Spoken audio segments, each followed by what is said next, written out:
Welcome to Sourdough Made Easy. We're here to unabashedly break all of the rules of sourdough bread making in order to prove to you that sourdough doesn't need to be hard.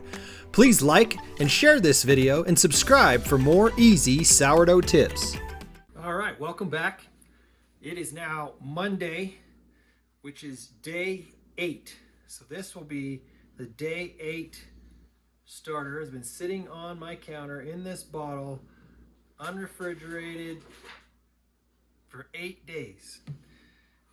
In case we were at all concerned that day 6 on Saturday didn't work out, as I said in the last video, or last part of the video, I didn't do anything on Sunday. We don't work on Sundays as a Sabbath. So my wife did open the fridge last night and sent me this picture, and you can see the residue.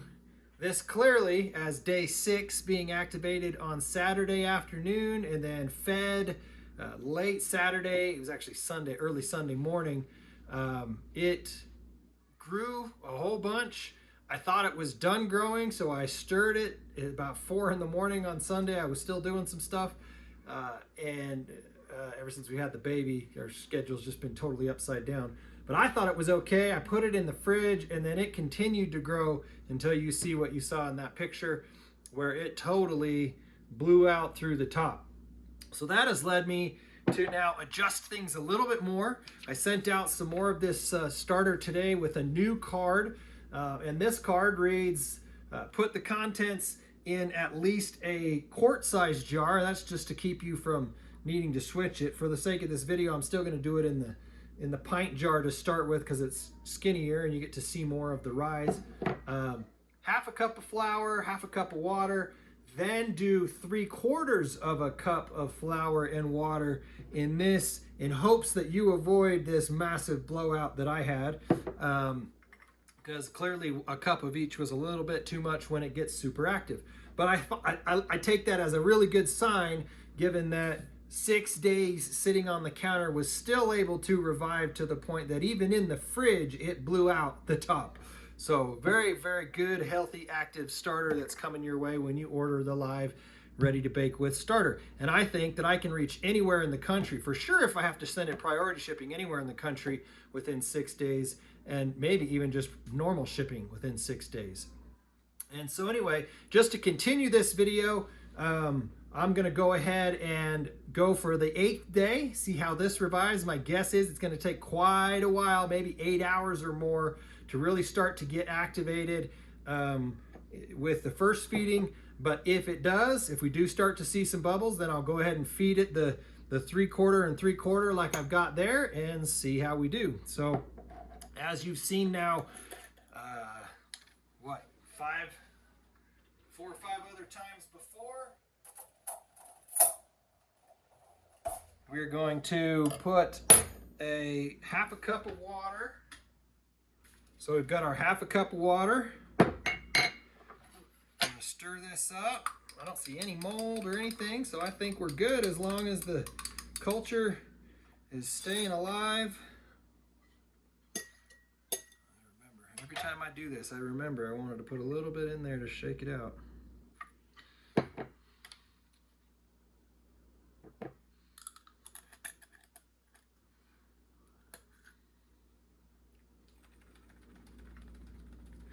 Get all that culture out of the bottle.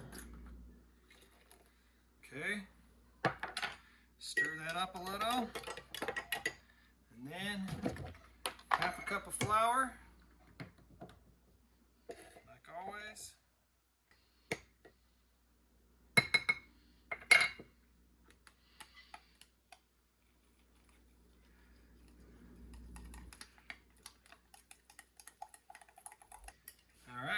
Clean those sides, set it up on the time lapse, and show you how things turn out. I will check back with you in a little bit.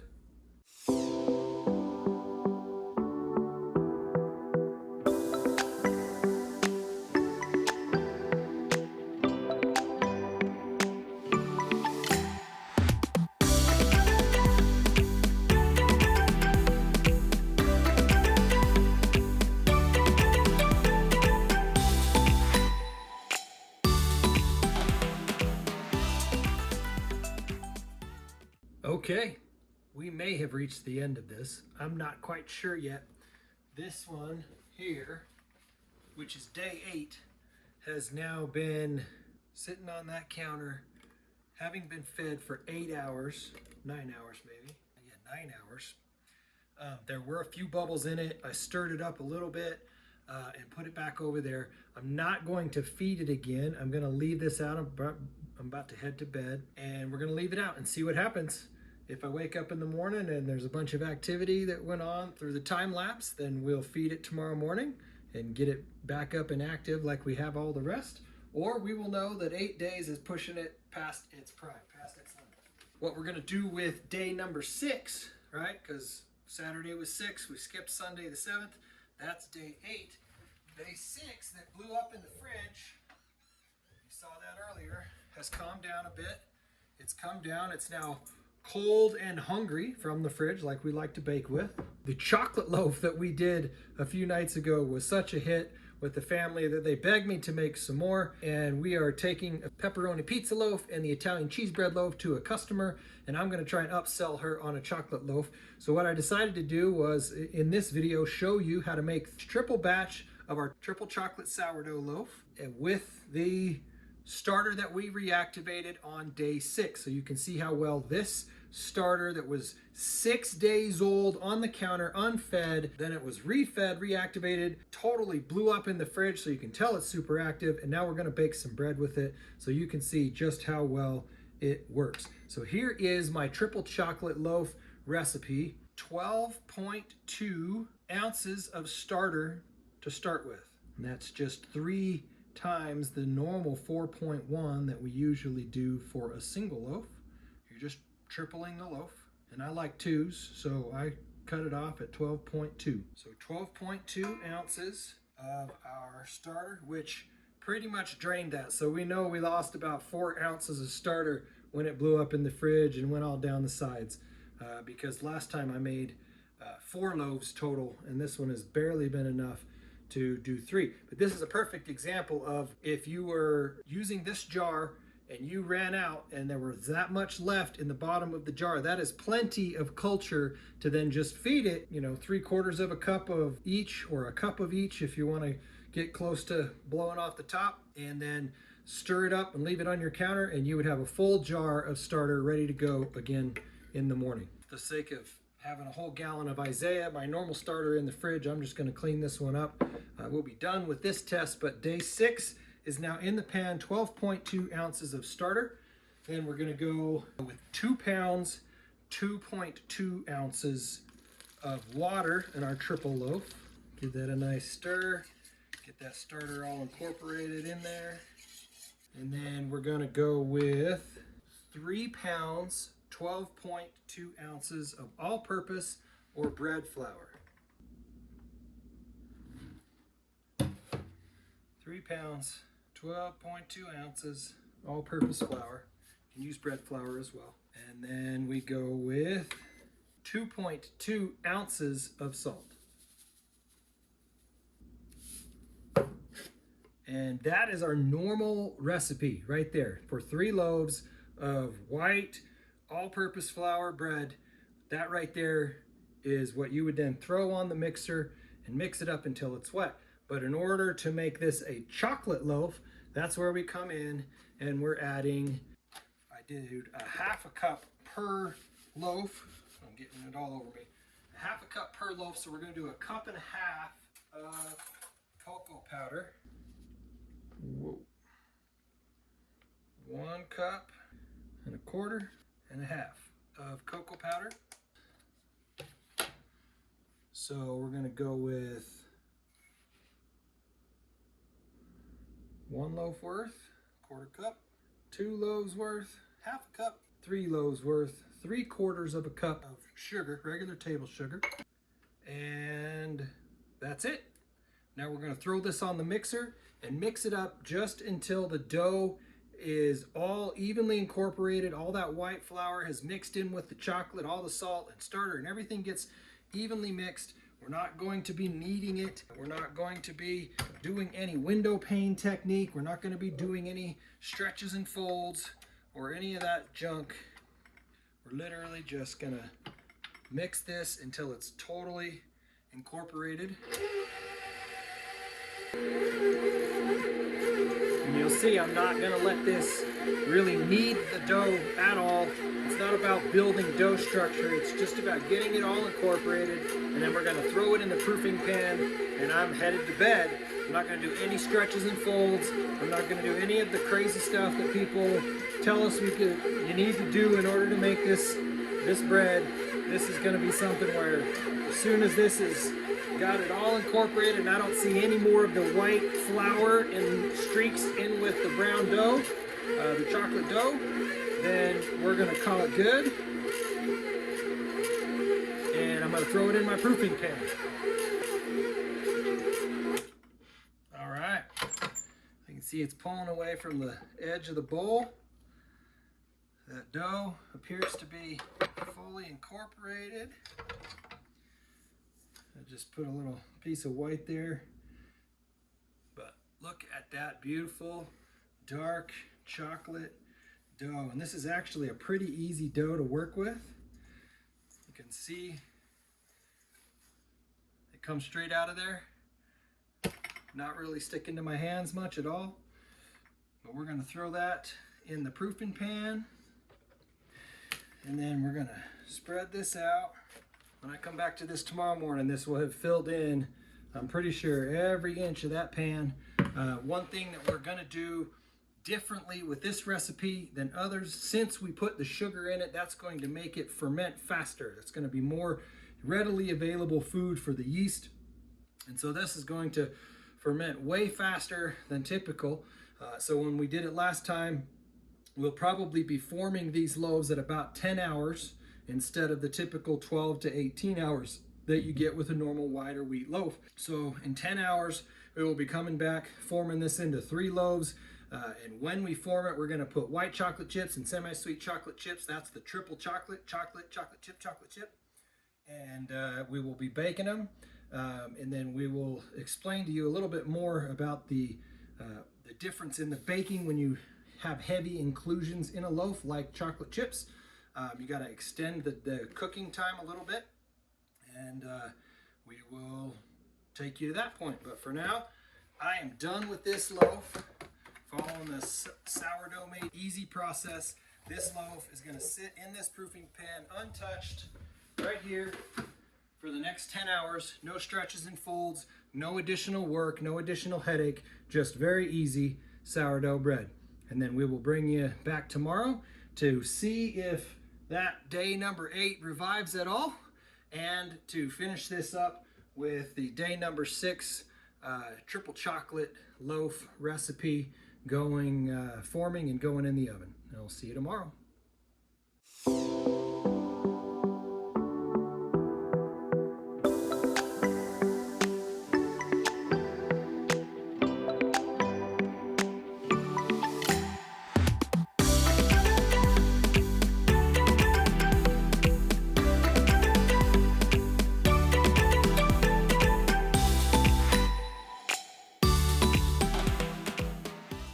All right, welcome back. So day number 8, it might be the limit. I went ahead and after nearly 24 hours of the one jar not really budging, but having a few bubbles on top and looking like maybe it was gonna get active, I went ahead and fed it again and put it in this jar, and there are some bubbles on top. So there's hope, but I think we might just be needing to call it at 6 days. But just to finish this, oh, look at this, look at this. Little cameo here by the big boy, Chunk-a-Bunk. This is David Isaiah. He is just over a month old now. 6 weeks. Just got his oxygen off yesterday. He was in the hospital with RSV, really kind of scary. Got his own life flight on a helicopter and everything. So, anyway, as I was saying, I'm just going to keep going. You don't need to take them back. So this did have some bubbles. This one did have some bubbles on top. So I'm going to put the time lapse back on it, and I'm going to watch it for the next, 12 or whatever hours. and see if it does come back to life. At the same time, I'm going to right next to that on the same time lapse, I'm going to go ahead and work with number 9, day 9, which is today, and see if we get anything. I don't anticipate anything happening in the first feeding, but maybe sometime tomorrow on a second feeding like is happening today. So in the next couple of minutes, I'm going to go ahead and feed this one, set it up over there, and then shortly after that, then we're going to tilt the camera down and show you how to form the triple chocolate loaves. We're going to be making 3 of those tonight, and then we'll let them proof for a little while, about 45 minutes, and then score them and put them in the oven. So we will go to that point.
Alright, we're going to second proof these in the Banneton for about 45 minutes, and then we'll score them and throw them in the oven.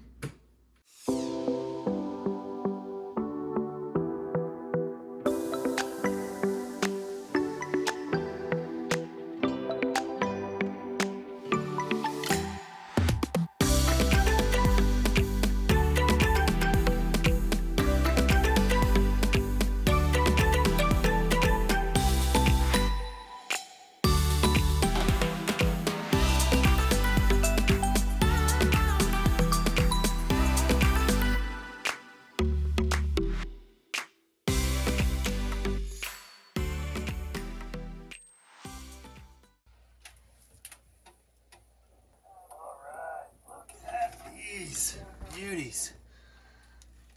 199, 200. All right. We are good with these 3 gorgeous loaves.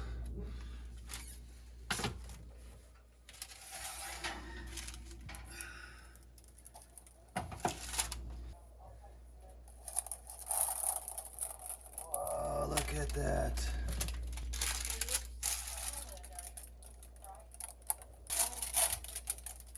All right, ladies and gentlemen, we have very beautiful, successful loaves of chocolate, triple chocolate bread that have come out of the oven. We added some extra white chips because you can see the white chips that were coming out on their own turned brown because they got caramelized. But this is a fantastic loaf. You can see all 3 of them turned out gorgeous and no doubt are going to be delicious.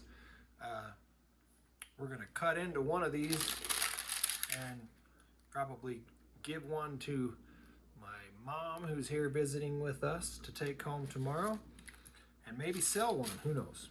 We'll see. And then as far as our starter challenge, or whatever you want to call it, where we're reviving stuff, this day 8 starter is still showing some bubbles. I've got some hope for it. I think it might come back tonight, but it has been very slow going.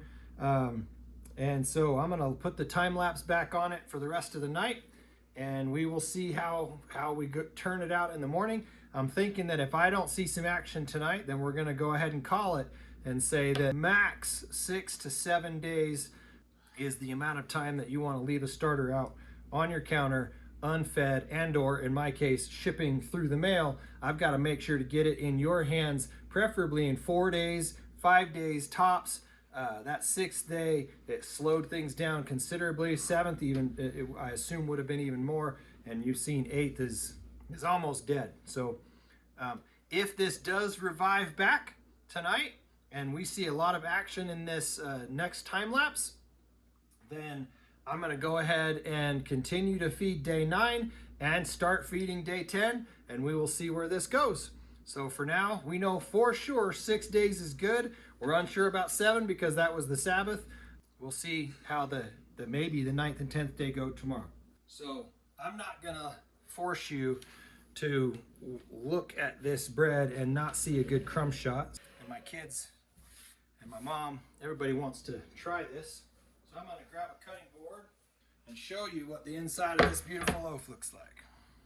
All right.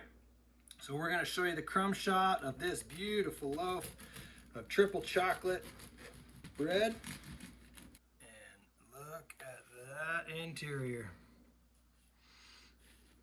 Beautiful bread. You can see there. And you want some, don't you? Yes, you do. All right. So that's that. Beautiful loaf of bread. And we will see you tomorrow with an update on the starter. We'll see you then.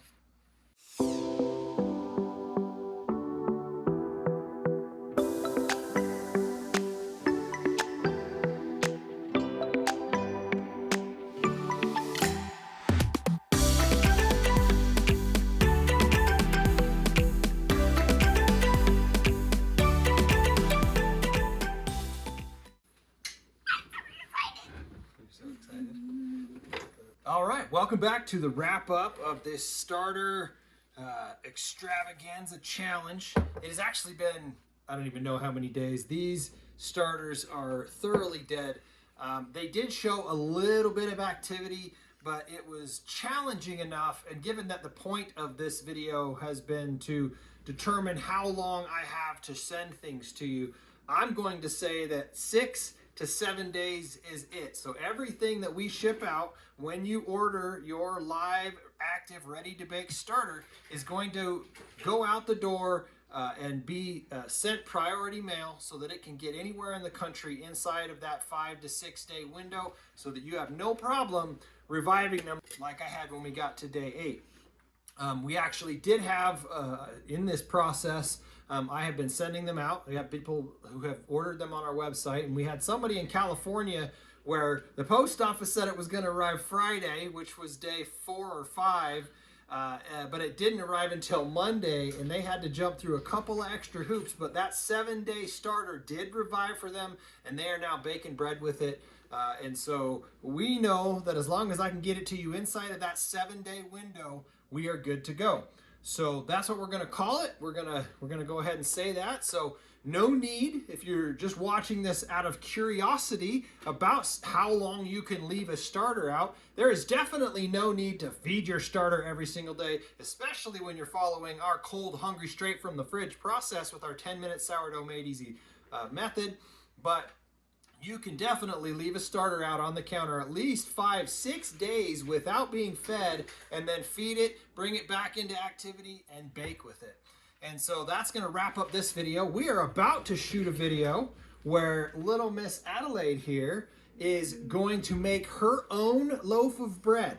Okay, so the question I have for you is, can you follow directions as well as a 7-year-old? Because I'm going to just be telling her what to do, just like I tell you what to do in our videos, and she's going to do all of the steps, all of the process, making the dough, setting it back there, then we're gonna go to bed, and then she's gonna form the dough tomorrow, etc. So if you're interested in watching this superstar here in her first primetime YouTube video, she's going to be doing all of the work. You're going to want to go ahead. It'll come out after this video, so just there'll be a little card here or a video at the end of this, and you can watch that video too. And so that's the one we're going to be doing next. And so with that, yeah, I think that's it. So we will see you on the next video. We hope you've enjoyed our Sourdough Made Easy video. Thanks for watching. Make sure to like and share this video and subscribe to get more easy sourdough tips. And don't forget to hit the notification bell to be notified when we post our next videos. And check out sourdoughmadeeasy.com for tons of easy, no autolyze, no levain, no knead, no stretch and fold, no babysitting your bread for hours on end recipes. And while you're there, pick up a free 93-year-old sourdough starter. Thanks, and we'll see you on our next video.